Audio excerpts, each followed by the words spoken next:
I give you one story of one journey of a man who made an effort to go to Hajj 50 years ago. When he was 30, he is now 80 years old.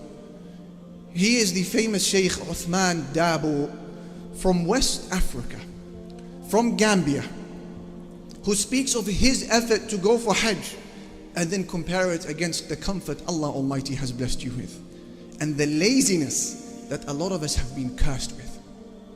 He said, me and my friends were once speaking in Africa about the call of Ibrahim, how he invited humanity to come and do their Hajj, and we have not yet done our Hajj. So I said to them, it's my intention to go. And 4 of my friends agreed to come with me. He said, we made our way towards the Red Sea, and from the Red Sea we're going to take a boat to Jeddah. This was the intention, but the journey was a lot longer than what we expected. He said, we were traveling on foot. We did not have anything to ride, only perhaps a handful of times. We were walking in the scorching heat of the desert of Africa, trying to get to the Kaaba. Imagine. He said, we only brought with us food that would last us 1 week. That's all we had. And the journey ended up taking us 2 full years to get there. He said, we would travel from city to city, and we would stay in certain cities because our money had run out, and we would find jobs and we would work just to help us finance the rest of our journey, and then we would continue, and so on and so forth. Sheikh Uthman said, only Allah Almighty knows of the number of nights that we spent fearing death because of starvation and thirst.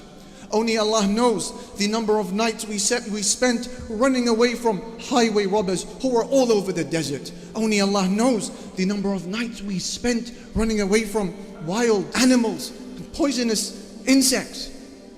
It was fear and horror that only Allah Almighty knows of.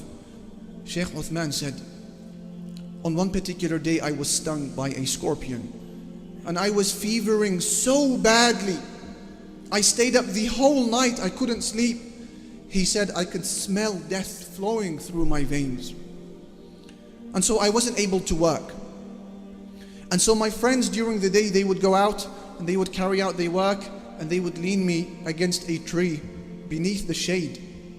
And I would stay there suffering for the whole day until they come back in the evening. And on one particular day, I felt very weak. And Shaitan began to whisper to me.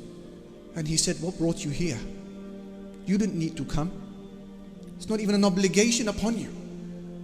What is it that pushed you out of Africa to go to Mecca? It's not even required of you. What about your family? Don't you miss them? What about your community? Don't you miss them? He said, I almost broke down and I almost buckled. On one particular evening when I was under the tree, a friend of mine came back from work and he looked into my face and he realized the grief that I was experiencing.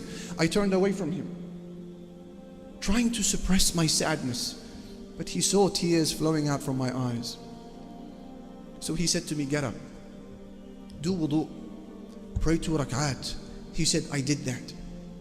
And Allah Almighty removed all of the sadness from my heart, and He gave me strength to continue the journey. He said, we continued our journey. Dear brothers and sisters in Islam, 3 of his 4 friends died on the way. The last of the 3 died in the waves of the Red Sea, trying to get to Al-Masjid al-Haram. He said, when my 3rd friend died, the depression and sadness and grief that overwhelmed me was beyond description. And I feared I was also going to die before I have the opportunity to see the Kaaba. I was counting the hours, counting the minutes. I need to see the Kaaba. We continued traveling, he said, till we finally arrived at Jeddah. We are now getting closer after almost 2 years of traveling.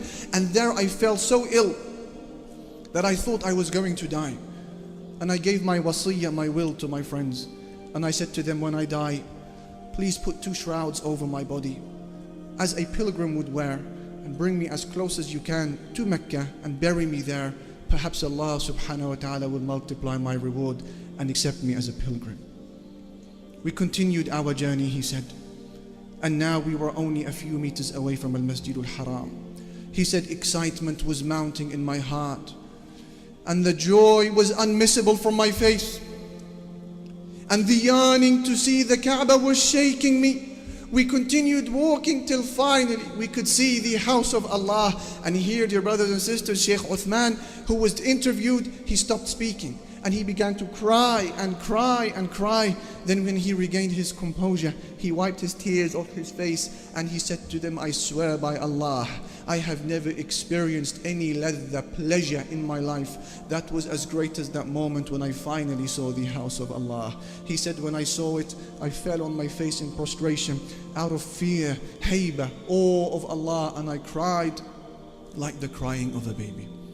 Your reward in the eyes of Allah for Hajj will be directly linked to the hardship that you experience.